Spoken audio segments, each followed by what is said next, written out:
you know you have a workers' compensation case, it's time to decide if you should actually file the case. We're talking about that right now.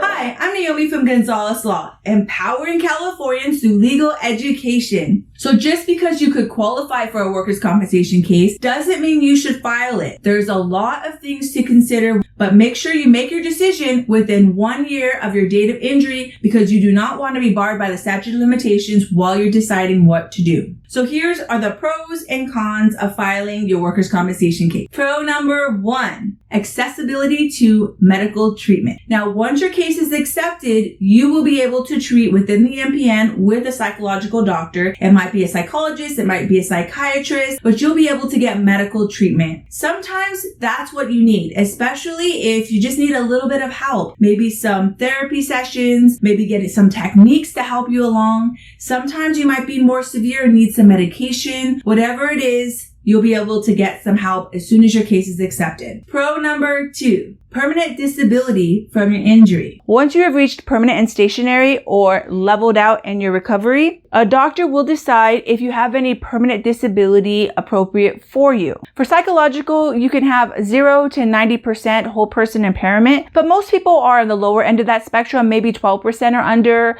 A lot of people are 0%. Now, whole person impairment will be converted into permanent disability rating, which will be converted into a dollar figure and paid out bi-weekly over time until it's all paid out and then it stops. That is, unless you decide to settle instead of stipulation, compromise and release, well, you'll get it all in one lump sum. For workers' compensation, at permanent and stationary, the higher functioning you are, the lower your disability rate is. Let's forget about work comp for a minute. I have a message that's more important. If you're having thoughts of hurting yourself, know that there is help. Please call 988 for the National Suicide and Crisis Lifeline.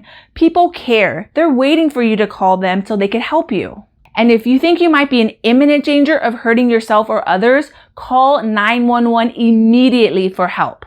Thank you. Pro number 3, psychological work restrictions. Modified duties for psychological will look different than physical injuries. They are specifically tailored to your specific needs. So for example, if what's causing all of your anxiety is one specific person, your supervisor, your restriction might be no contact with that one person, or maybe just take you out of their team or the direct supervisory line. Or for example, if what's causing you psychological stress is working with certain clients, your restriction might be to not work with that class of client. Or maybe it's just changing your department. Whatever is specifically for you, you can get restrictions in workers' compensation psychological that you wouldn't normally be able to get for physical injuries. Having those specific restrictions just might be the type of rest you need to allow you to focus on your recovery and on the techniques your doctor is giving you. And that's a pro for a lot of people. Pro number 4, temporary disability benefits. If your doctor believes that for you it is better to be off work completely, or if the doctor gave you restrictions but your employer is unable to accommodate them, then you will be off work and receiving temporary disability benefits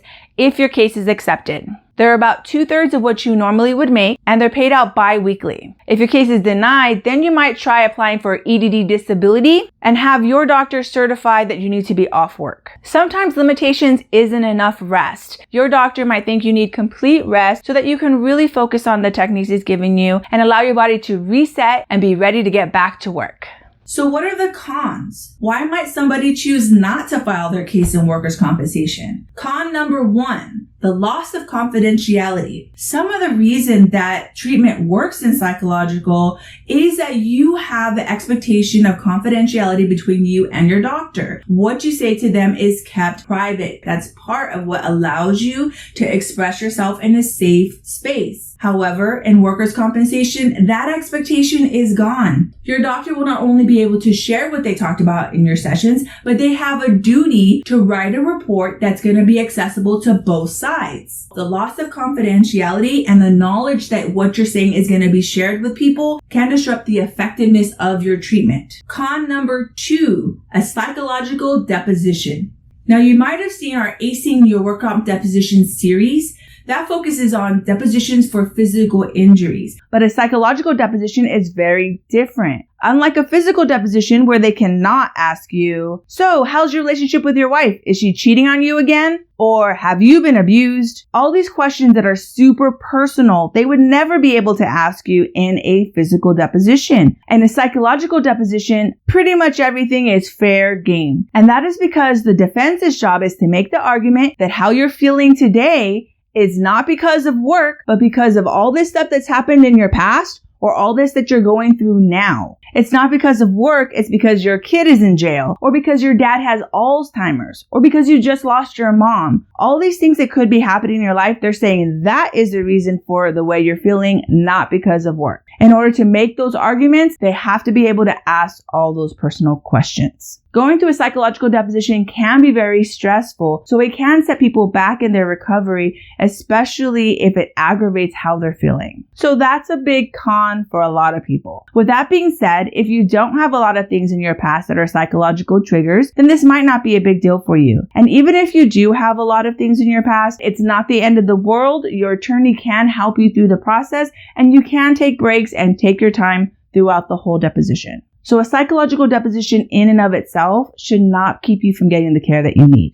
Con number 3, the stress of litigation. So just like the stress of deposition, the stress of the other parts of litigation is real. Things that might come up in your case might be various medical evaluations, hearings, trial. All these things can add to the stress of the individual that's having already psychological issues. Sometimes my clients will say that they're up at night. They're so stressed they can't even sleep. And this is happening night after night. And that kind of stress that's happening over time is not going to be helpful in your recovery. So that can definitely be a con for a lot of people. Con number 4, your injury may not be one that gets permanent disability. The law now differentiates between injuries where the psychological part is the main part of the injury and injuries where the psychological is caused by something else, usually an orthopedic injury. So the classic example is where you're the one that's always helping everybody else. And now because of your injury, your life is completely changed.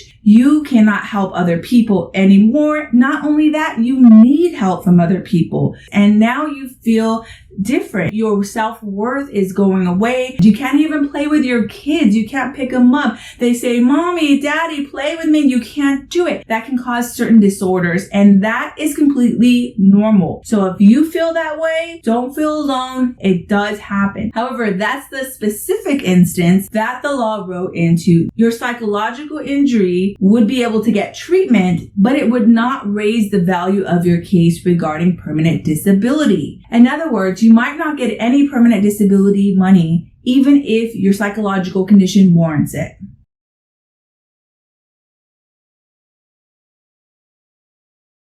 Con number 5, your permanent disability value may not be very high. So let's say your injury is one that you get permanent disability from. The way that the workers' compensation decides on permanent disability for you is through your GAF score for your global functioning assessment. In other words, the higher functioning you are, the less permanent disability you will have, if any. So somebody might feel terrible about something specific when they think about it, but if you're functioning normally, you're able to go out with your friends, you can dress yourself, there's really no noticeable difference in how you actually function, then you're probably not going to have much of a permanent disability rating, if any. So you might be going through all of this for only treatment. Con number 6. The defense has access to see all your prior medical records for psychological. Once you make psychological at issue in your case, the defense can subpoena records for anything that you've had psychological treatment in the past. That's including marriage counseling, drug or alcohol abuse counseling, any kind of counseling or therapy you've had in the past, they'll be able to see it. Con number 7, workers' compensation treatment can be delayed a considerable amount of time. Many times, employers will deny psychological off the bat. If there's no named doctor that's agreeing to see you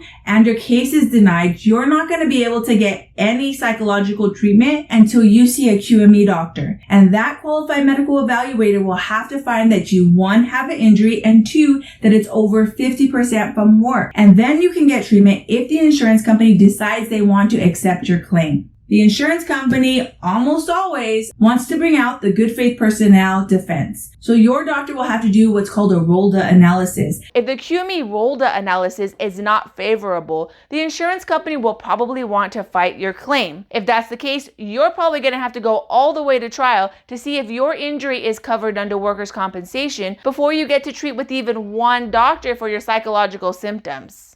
So if you have access to psychological treatment privately, you might consider not filing a workers' compensation claim and just treating privately, especially if your insurance has low or no copays. And we talked about how your psychological injury can be denied sometimes. If that's you and you want to know how to fight your denial, click on this video right here. And if you're having trouble deciding if your injury is something you should file a workers' compensation claim for, go ahead and text this consult and we'll be very happy to talk to you. And don't forget to press like so more people can be empowered. Thank you. Bye. Orthopedic.